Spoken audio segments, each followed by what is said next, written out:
आज इथं ही लोक आलेत रस्ता रोकायला, काय कोणाला तुम्ही थांबवणार आहात का?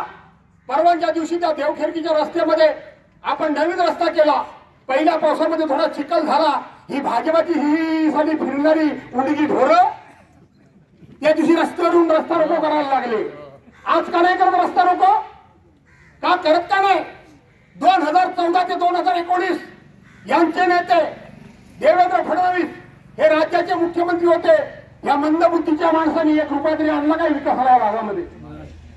सिंगल रुपया नाही आणला. आज त्यांना निवडणुका जवळ आल्या, हरकत नाही, पण खोटं सांगायचं काम सुभाष मोहिते करायला लागले.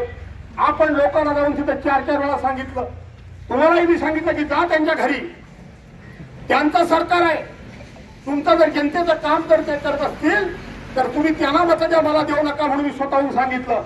आणि हे त्यांच्या पक्षाचे लोक पण होते, सांगितलं की नव्हतं सांगितलं. पण हे मूक, हे मोन, हे भैर, हे मंदबुद्धीचं काम करणार आहे काय? काम करणार आहे? मी स्वतः सांगितलं. आज जाऊन खोटं सांगायचं की मी केला, PWD वर्ग केला, आपण ते असं केलं, आपण ते तसं केलं, सगळी पत्र आणि पत्र घेऊन आलोय. या सुभाष मोहितेना त्यांच्या लोकांचं शिष्टमंडळ मी पाठवलं. त्यावेळेला मी सांगितलं होतं की त्यांची सत्ता आहे, ते रस्ता करत असतील तर त्यांना सहकार्य करा, माझा काही विरोध नाही. त्यांना जर पैसे देत नसतील तर तुम्ही या, 3 गावांना मिळून सत्ता त्यांची आहे. मी विरोधी पक्षाचा आमदार आहे. 4 दिवसाच्या आतमध्ये मी तुम्हाला 30 लाख रुपये देतो. कोणतरी एखादं पत्र दाखवेल, रामसाहेबांनाच पाठवेल, हे बघा आम्ही मंजूर केलेले आहेत. मंजूर करतील पण लाडक्या बहिणीसारखं करतील. लाडक्या बहिणीचं काय बोललं त्यांचे आमदार परवा रवी राणा, आम्हाला मत द्या नाही तर आम्ही परत घेऊ, बोलले की नाही? काय बोलला महेश शिंदे? आता हवी तेवढी नावं टाकून ठेवा.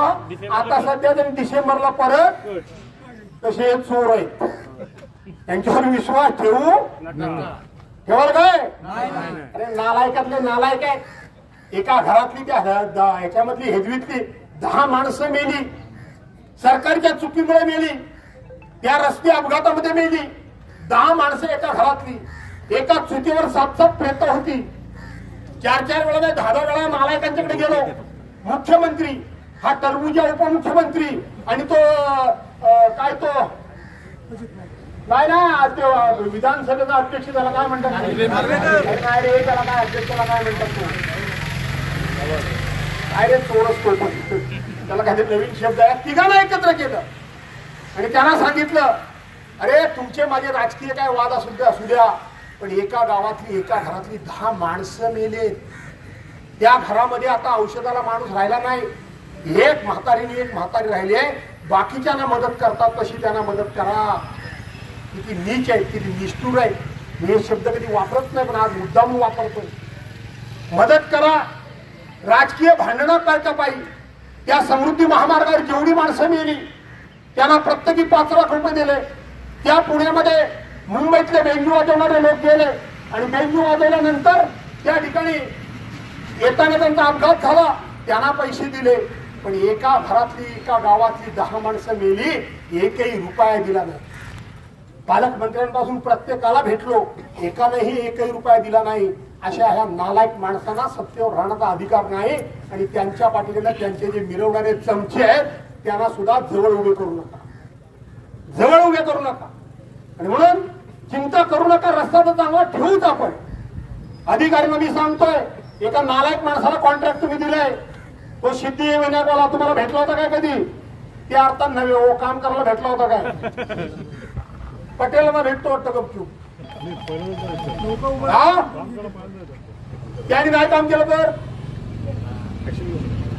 कसली ऍक्शन? आमचा गणपती कसा जाईल?